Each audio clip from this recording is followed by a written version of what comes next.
Welcome to A Nice Place to Podcast, a City of Fountain Valley podcast. Join us each month as we discuss all topics, fun, informational, and educational, that's related to Fountain Valley. We appreciate your support and thank you for watching. Hello, and welcome back to A Nice Place to Podcast, episode number 6. I'm your mayor and host, Mayor Grandis, and I'm happy to introduce our guest speaker for today, who is the Director of the Recreation and Community Services Department, Rob Frizzelle. Welcome, Rob. Thank you, Mayor Grandis. I appreciate being here. It's our honor to have you here. This is going to be a fun interaction. Tell us a little bit about the department, a little bit about yourself, and some of the events we're going to have this year. So let's just start with, who's Rob Frizzelle?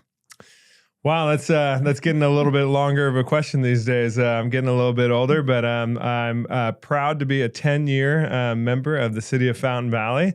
Wow, 10 years already? 10 years. Wow, it goes fast. 10 years. Actually, I just got a card the other day celebrating my 10th anniversary. Congratulations. Because my first probably my first month here, I came on the job. Bob Hall was the city manager, and he said, you have a meeting tonight. It's with the Summerfest Volunteer Committee.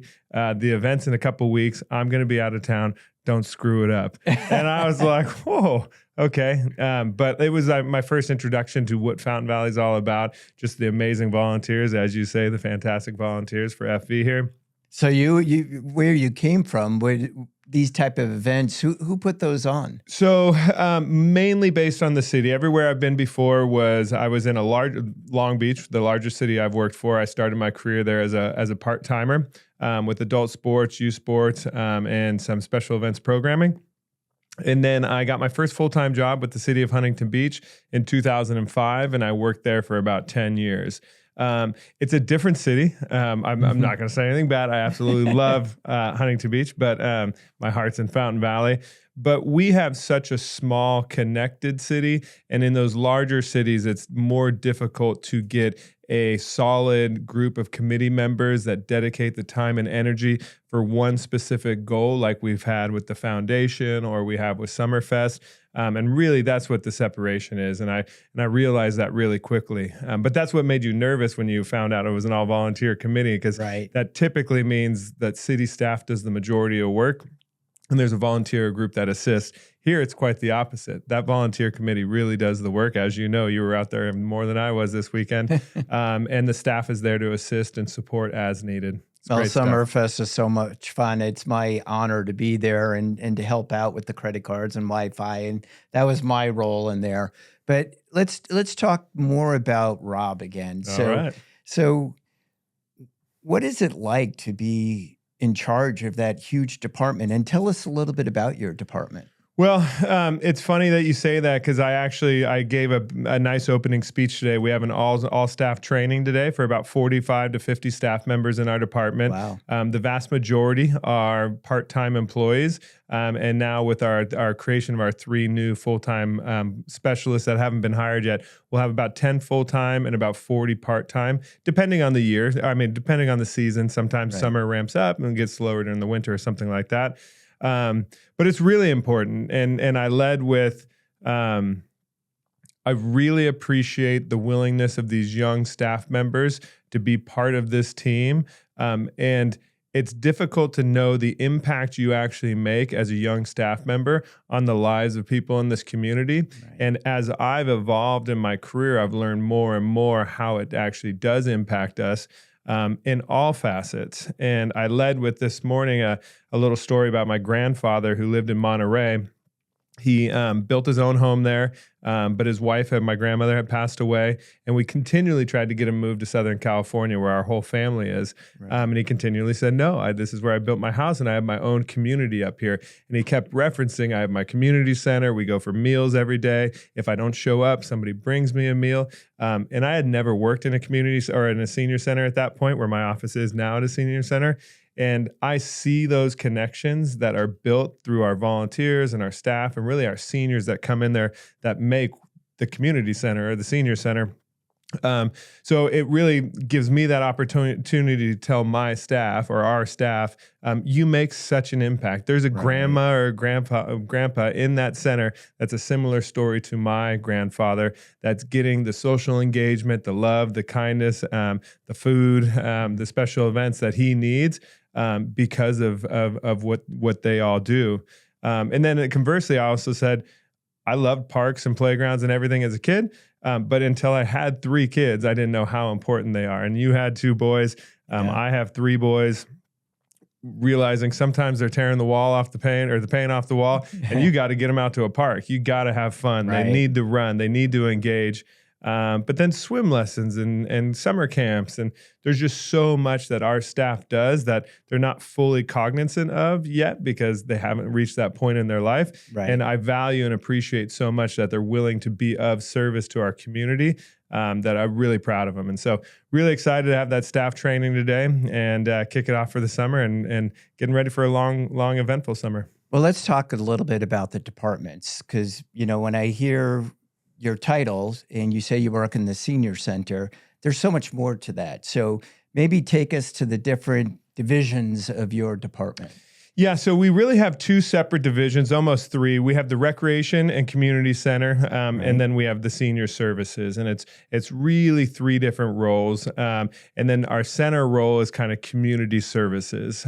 So with the foundation and overall community engagement and different special projects that might pop up.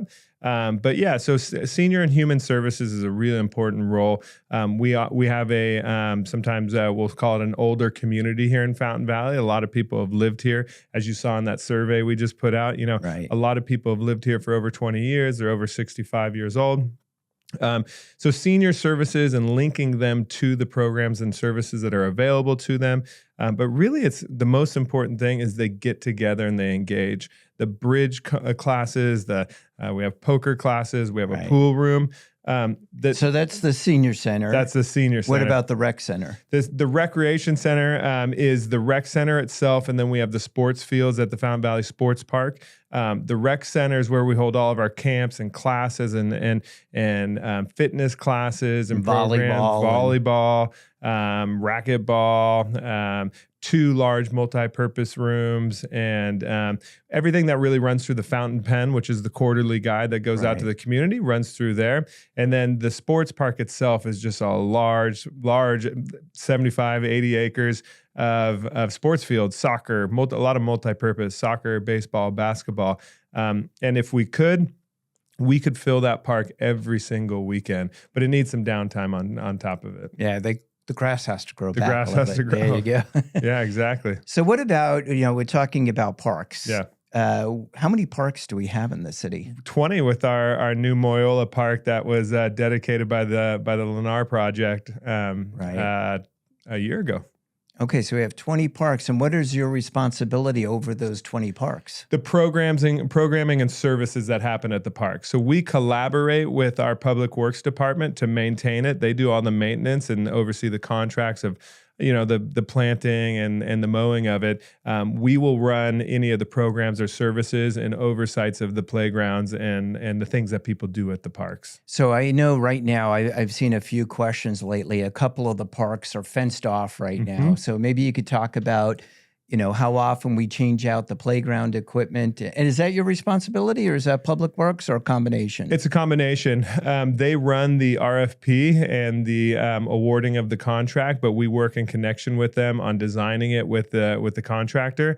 But it's something really special that we do here that is why Fountain Valley is one of the best cities around, in my opinion, is we're always funding for the replacement of whatever it is we build. So if the community wants to build something, say a playground, and we build one, we start funding for its replacement at whatever its projected lifespan is. And so rather than having all 20 of those parks come up at one time, and all of a sudden you have 20 old parks that need to be replaced at $300,000 a pop, Is that what that cost? Usually It's amazing. 250 to 300,000. Wow. And depending where it is, because if it's under the Edison easement, it's even more because there's different things that you have to do. ADA guidelines, because a lot of the parks were built before. And so you might have to change some concrete. So the actual play equipment, when you redo one of those, can be a portion of it, but the work around it can really get expensive. All right. Well, you brought up playgrounds. So Yep. you know what I'm going to ask you next. Yep. Tell us about what is a UAP? Well, it's going to be the highlighting achievement of my career so far here in Fountain Valley. After we were a host town for the Special Olympics in 2015, we had the opportunity to host Netherlands here for 3 days before those superstar athletes participated in the World Games.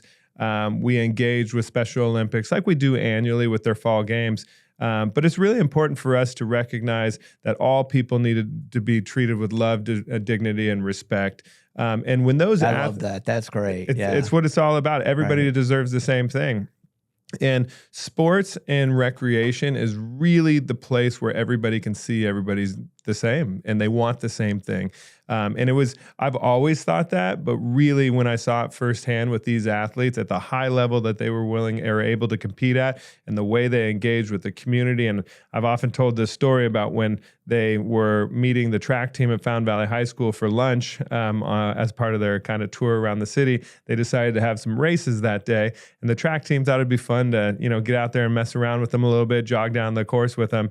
And as soon as we shot that gun or whistle for that first race and that world-class, Special Olympic athlete just took off down the track, you saw the light in the other student's eyes like, oh, I better get going, right? So he's running down and quickly they all were racing each other, all having a fun time. And it's that sports and recreation where you recognize this kid wants the same things as me. Right. He wants to compete. He wants social engagement. He wants to have fun. He wants to try to win. Okay, so we're the same. So I can do this with him.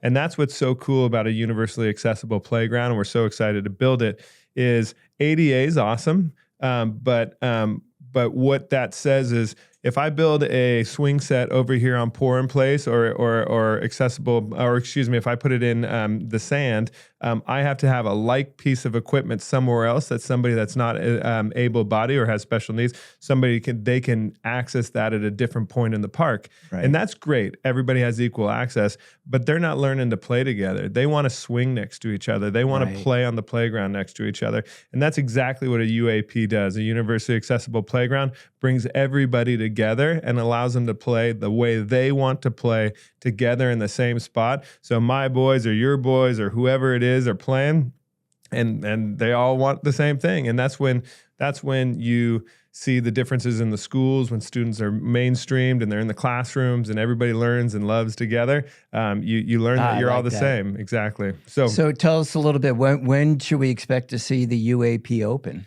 So unfortunately, there was a little rain this year. We had those atmospheric rivers that it came in and poured for weeks and weeks and weeks here. And that set us back because there's so much grading that went into the project. We had one single playground that was going to be replaced, but we probably are replacing almost 200% larger than what that playground was. We have some natural area that was there that we built into.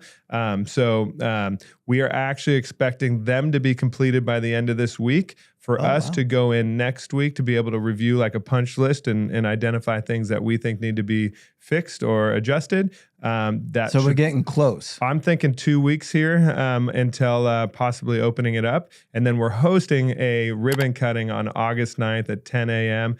with yourself and the city manager and our other council members, and then Tree Ta from the 70th District and Michelle Steele from Congresswoman Michelle Steele, because they were so instrumental in providing the funding for this project.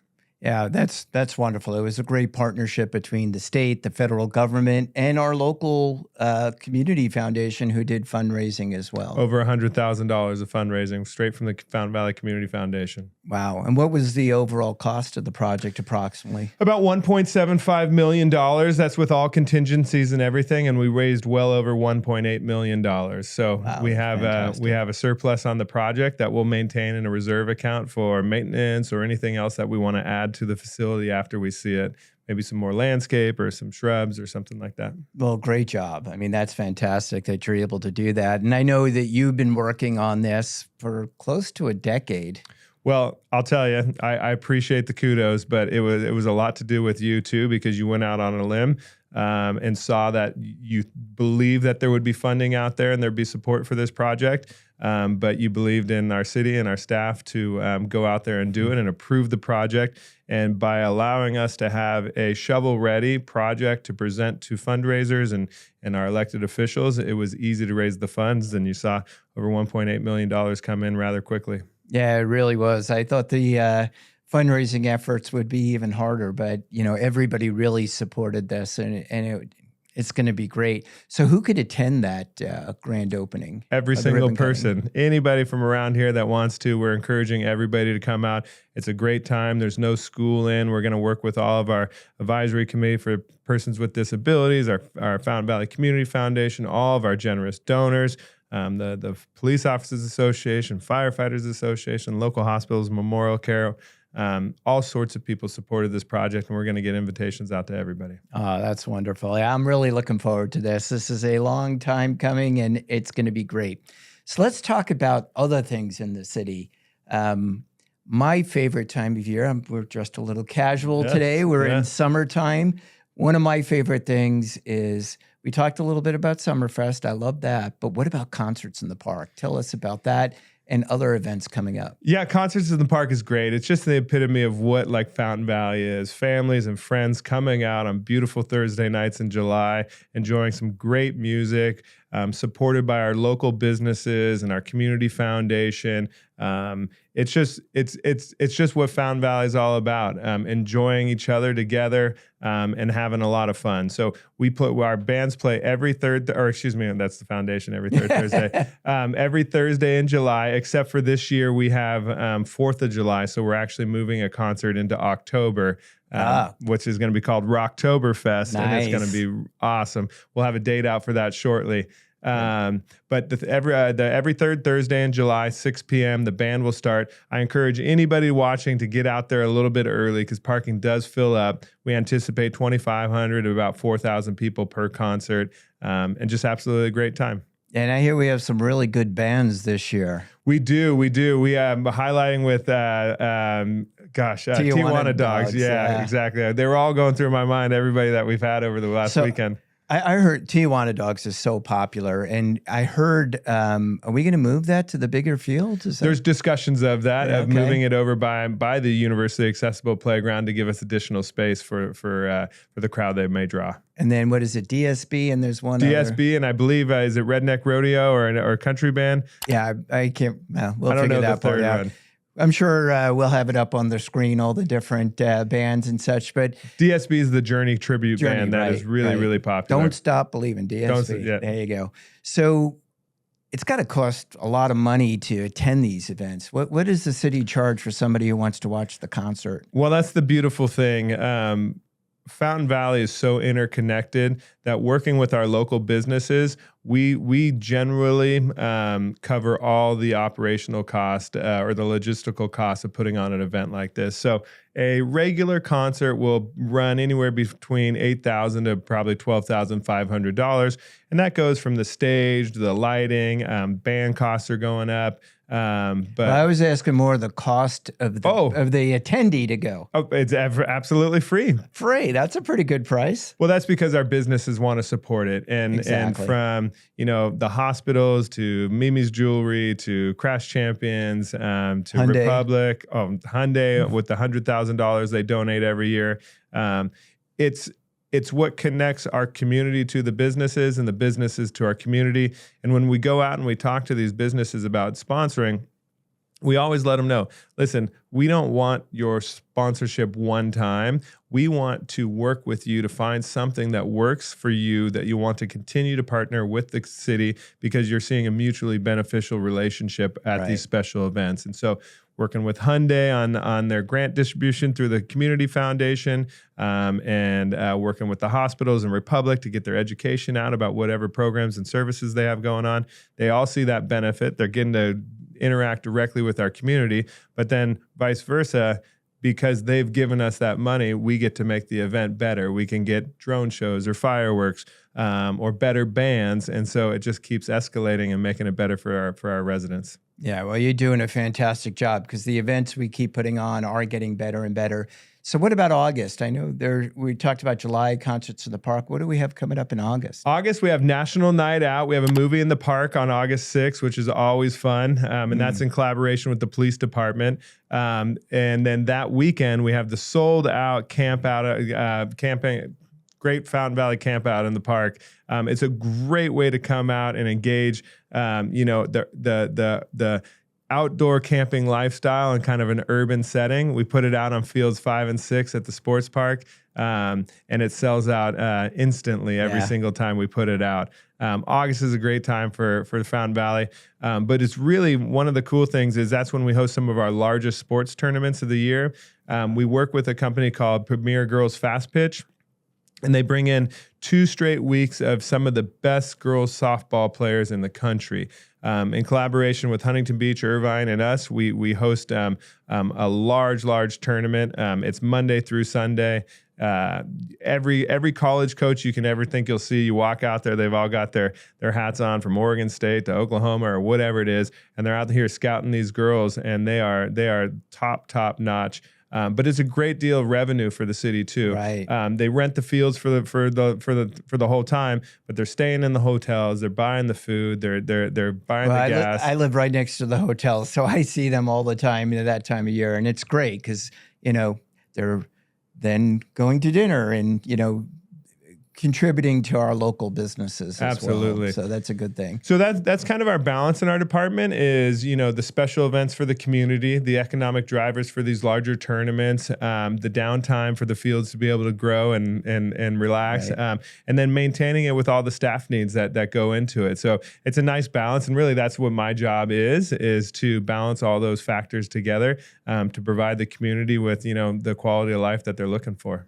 So what about movies in the park? When are we going to do those? So we got a movie park. We do them quarterly now. We used to just do them in August, but we want to spread them out throughout the year, and we like to go to different parks. So our movie in the park is going to be August 6th for this summer, and then we'll have one in the following quarter. Do you know where it is yet? I don't know where it is yet. I probably have it on a list. It's probably on the list we gave you. Well, you have a lot of different events, topics, and all that you do. It's just amazing. So what else? What else about your department should we know? Well, I just the absolutely unbelievable staff that we have, and yes, I should probably know what movie's coming next, but I have a sticker on my computer that says the tragedy of lousy leadership is wasted talent. And I have amazing staff, and if I tell them every single thing to do, then they're just going to do my stuff my way. Right. And Jenny Worsham and Ben Dieterle at the Senior Center are absolutely amazing, and they've been doing it for a whole career. So I love to empower them to bring the programs and services. They're wonderful. They are, right? Yeah. And then we know Jake Hopkins and Brian Carr and Christy Ariza are out of this world over at the Rec Center. Right. And lots of cities, there's issues with field rentals and permits and things like that. And luckily, as mayor, you haven't seen any of those groups here because Christy does such an amazing job over there. And Brian does a great job with the parks and the fields and the programs. And Jake's doing an awesome job with the special events and camps and classes. That it's just my privilege to allow them to be empowered to do the amazing work that they do for our community. Well, they do. And the best part about that whole team is just how much they care about Fountain Valley. I mean, they are just really care about their hometown and their community, which is just wonderful. You can tell they do. You can. All right. So tell us, being the director, I mean, what you've told us so far is just amazing, all the different things that you do. So what else? What else do you do outside of, say, Parks and Rec? So, yeah, we have our Fountain Valley Community Foundation that I'm extremely proud to be a 10-year board member on. I'm also a board director with the Fountain Valley Chamber of Commerce. But then I kind of touched on those special projects that our city manager, Maggie Lee, will assign to me or give me the opportunity to work on. And one that is kind of happening right now is e-bikes in the park and e-bikes in the city. So that's a community-related thing that will get assigned to me to work with PD or Public Works. And so right now is not everybody knows that e-bikes are prohibited in parks, but they're basically a small motorcycle, and we don't allow motorized vehicles in the parks. We do love that people are out riding bikes and engaging with, nature and the community. But at the same time, those are really fast vehicles, and we have lots of kids and families in the park. And at this time, we haven't, taken any amendments to council to change our municipal code. And so we're going to be starting an educational campaign about where and how e-bikes can be ridden in this community. Oh, that's great. That's wonderful that we're doing that. So you're involved in so many different things. And the way I see you, you guys are the fun department. This is where the fun happens within the city. So you have, I don't know, I think you have one of the best jobs in the whole community. It's the best job. The best job. There you go. It is. All right. Well, anything else that we should know about you or your department? No, it's exactly like what you said. We appreciate the opportunity that we have to provide quality of life programs and services to the community. It's an amazing community. Everybody is so appreciative of the things that are provided. People say thank you. People give you ideas, but kindly, like, hey, I'd love to see this. And then when you do implement something like that, whether it's new pickleball programs or services that they recommend, people appreciate it. And that's what's special about being in Fountain Valley. In some cities where it gets a little bit bigger, providing something takes away from somewhere else. Right. And here we don't seem to have that sort of issue. And it's just a pleasure to be here. All right. Well, you mentioned pickleball, so I can't let that go without asking you, how do we get more pickleball courts? It's on the schedule. So, in the budget you passed recently, we have a court resurfacing project. We will be going out to a request for proposals, an RFP. We do it every 5 years. It's the beauty of our capital replacement project, budget, that way, every 5 years, if the courts need it, they get resurfaced. And that's for all the basketball courts that are out in the community parks, all the tennis courts, and then also the Fountain Valley Tennis Center. In that contract, we foresaw how much people enjoyed pickleball. So I love it, man. I love to play. It's great. So much fun. Yeah. We were playing it yesterday. We gave them the option, if they would like us to transition up to 25% of the courts to pickleball, we would work with them on that. And so that basically means that they already are on court 12 up by Brookhurst Street. There's 3 more courts of the 12 courts total. So my understanding is when we go out to do the court resurfacing project, they'd like to permanently stripe those other 3 courts over there by court 12. So when you take one tennis court and convert it, that makes what, 4 pickleball courts? 4 pickleball courts. So there you go. That's a great thing. All right. I so appreciate you making time to talk with us. I learned a lot today. I'm sure our residents out there have learned something too. So appreciate your time.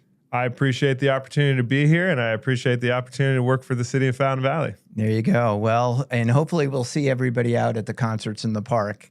So if you're interested in a subject matter to be featured on a podcast, let me know. Send us an email. You could send it to fvproud@fountainvalley.gov. Once again, FV like Fountain Valley Proud @fountainvalley.gov. So again, I want to thank everybody for tuning in to episode number 6 of the podcast. We hope you tune in next month to our monthly podcast series, A Nice Place to Podcast. I'm your host and the mayor, Glenn Grandis. We'll see you next time. Thank you so much.